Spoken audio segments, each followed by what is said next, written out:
AAS itu adalah metode ya analisis yang tepat untuk analit terutama logam-logam yang konsentrasinya rendah. Jadi dia suatu instrumen untuk menganalisis suatu sampel yang kita akan mengetahui analitnya, kita akan mengetahui konsentrasi analitnya yang berupa logam itu bisa menggunakan AAS. Pada AAS ini terjadi penyerapan energi antar atom oleh atom sehingga atom mengalami transisi elektronik dari keadaan dasar ke keadaan tereksitasi.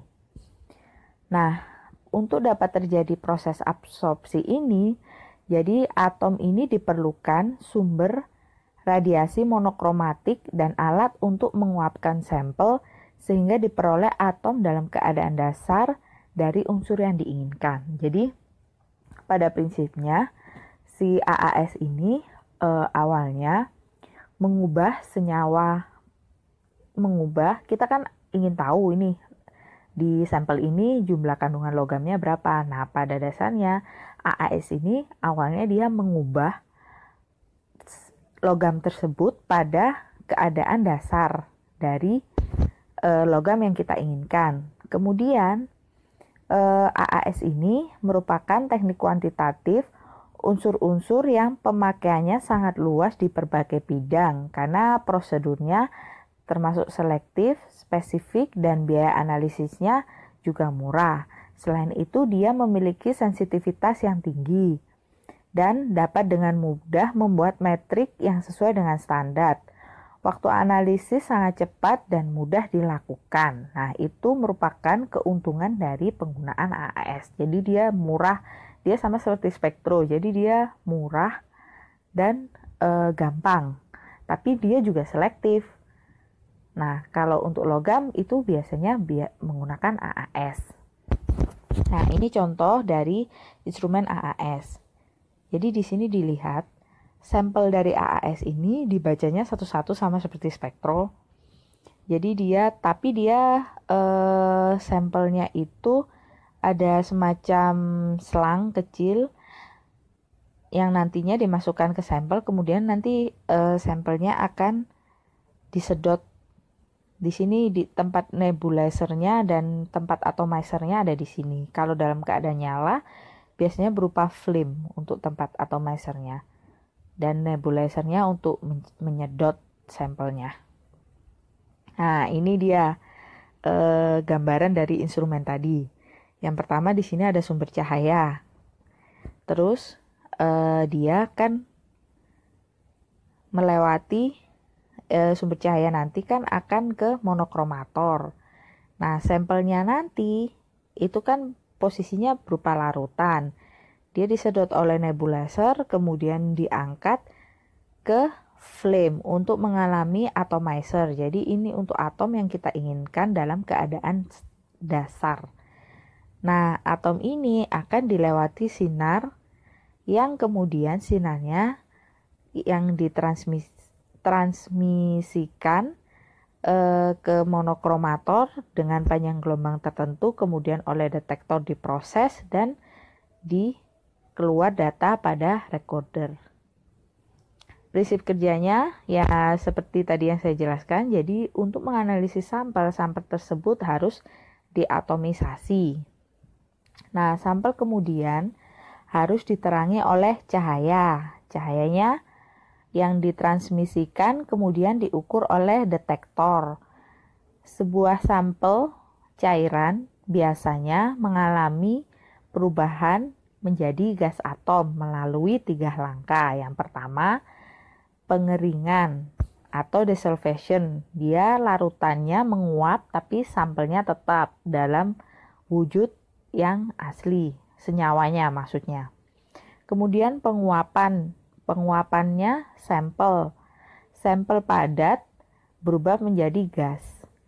Dan kemudian proses terakhir atomisasi. Senyawa yang terbentuk dari gas itu kemudian menjadi atom bebas. Nah, atom bebas yang berbentuk gas itu kemudian yang ada di atomizer itu jadi di sini itu dia sudah menjadi atom bebas dalam keadaan standar di atomizer.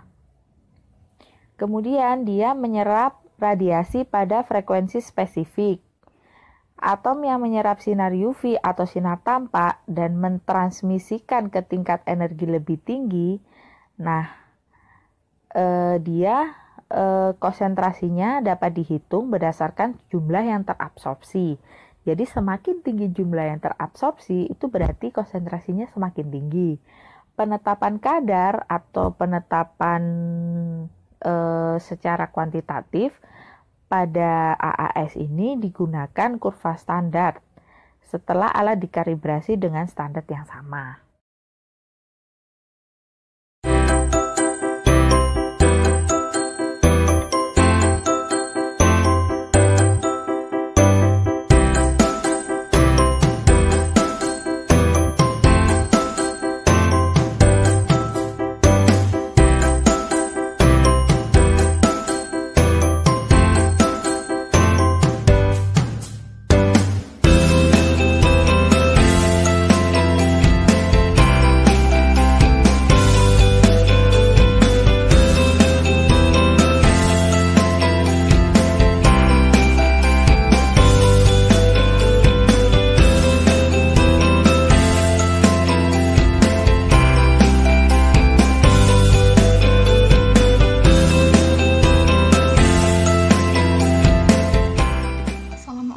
Warahmatullahi wabarakatuh.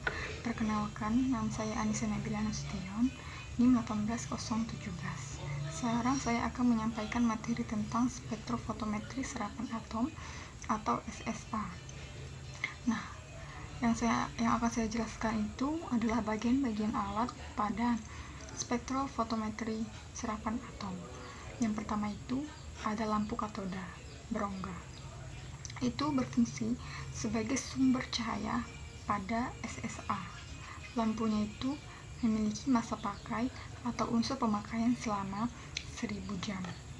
Yang kedua itu ada tabung gas. Tabung gas itu biasanya berisi gas etilen yang kisarannya lebih kurang 20.000 Kelvin, dan ada juga tabung gas yang berisi N2O. Yang ketiga itu ada burner. Burner itu berfungsi untuk proses pembakaran. Yang keempat itu ada monokromator. Monokromator yang digunakan pada SSA itu akan memisahkan, mengisolasi, dan mengontrol intensitas cahaya yang diteruskan ke detektor. Yang kelima itu ada detektor, yaitu alat yang mengubah energi cahaya menjadi energi listrik yang memberikan suatu isyarat listrik berhubungan dengan daya radiasi yang diserap oleh permukaan yang peka. Yang ketujuh itu ada sistem pembacaan.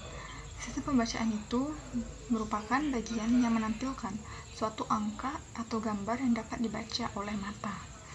Dan yang kedelapan itu ada ducting, yaitu bagian cerobong asap untuk menyedot asap atau sisa pembakaran pada SSA. Sekian materi dari saya. Apabila ada kesalahan, saya mohon maaf. Terima kasih. Perkenalkan, nama saya Lia Geta Utajulu, NIM 182401026, partner 2A instrumen. Di sini saya akan menjelaskan tentang proses yang terjadi di spektroskopi serapan atom. Ada dua, yaitu proses emisi dan proses absorpsi. Proses emisi adalah proses yang terjadi karena atom menerima energi pengeksitasi dalam bentuk energi panas dinyala. Sebagian dari energi tersebut digunakan untuk mengeksitasi atom. Dalam eksitasi, atom mengalami perpindahan ke tingkat yang lebih tinggi, lalu pada saat atom tersebut kembali ke keadaan dasar, terjadi pelepasan energi yang berbentuk gelombang elektromagnetik berupa sinar emisi yang akan dipancarkan ke segala arah, sehingga intensitas sinar yang sampai ke detektor hanya sebagian kecil saja. Yang kedua, proses absorpsi.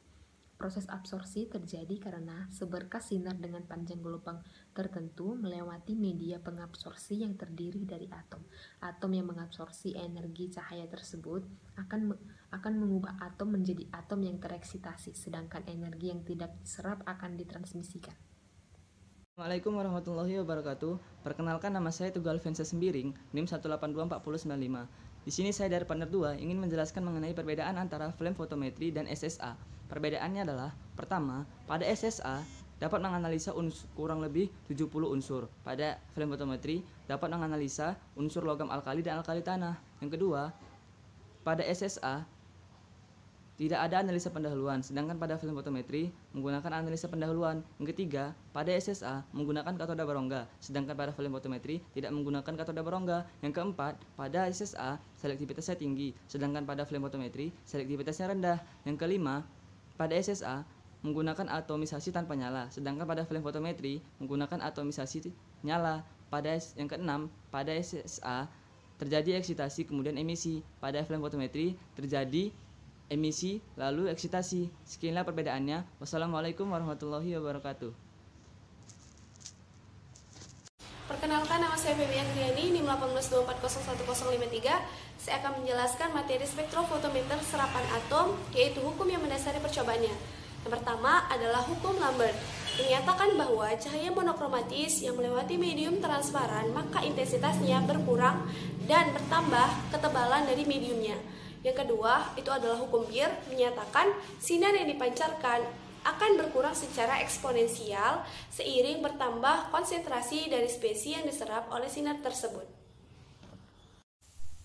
Saya Melan Sinaga, NIM 1859. Saya akan membawakan materi spektrofotometri serapan atom tentang cara kerja lampu katoda berongga. Lampu katoda berongga terbentuk dari tabung katoda dan anoda, yang mana pada katoda diberikan gas mulia, yaitu helium, neon, dan argon dengan adanya selisih tegangan 600 volt, sehingga elektron pada katoda akan keluar menuju anoda. Nama saya Aneta Khairunisa, NIM 182401016, akan membahas materi tentang judul spektroskopi serapan atom, yang materinya tentang jenis-jenis atomisasi. Jenis-jenis atomisasi ada dua. Yang pertama, atomisasi nyala. Atomisasi nyala merupakan atomisasi senyawa logam yang apabila dipanaskan akan membentuk atom logam pada suhu lebih kurang 1700 derajat Celcius. Yang kedua, atomisasi nyala. Atomisasi ini dilakukan dengan cara mengalirkan energi listrik kepada batang karbon atau tabung karbon yang memiliki elektroda. Perkenalkan, nama saya Yevi Revanya Sianturi dengan NIM 180101048. Di sini saya akan menjelaskan tentang sedikit materi spektrofotometri serapan atom. Gangguan-gangguan dalam metode spektrofotometri serapan atom. Yang pertama itu ada gangguan sinar emisi. Di dalam atomizer, selain terbentuk atom yang stabil, terjadi juga atom yang tereksitasi dan dapat menghasilkan sinar emisi dengan panjang gelombang yang sama dengan sinar katoda, sehingga tidak dapat dipisahkan dengan monokromator. Yang selanjutnya itu ada gangguan kimia. Yang pertama itu ada pengaruh tentang matriks. Gangguan-gangguan kimia yang mempengaruhi jumlah atom bebas yang mencapai sinar optikal untuk diserap. Selanjutnya ada pembuatan senyawa yang stabil. Pembentukan senyawa yang stabil mengakibatkan banyak gangguan pada SSA.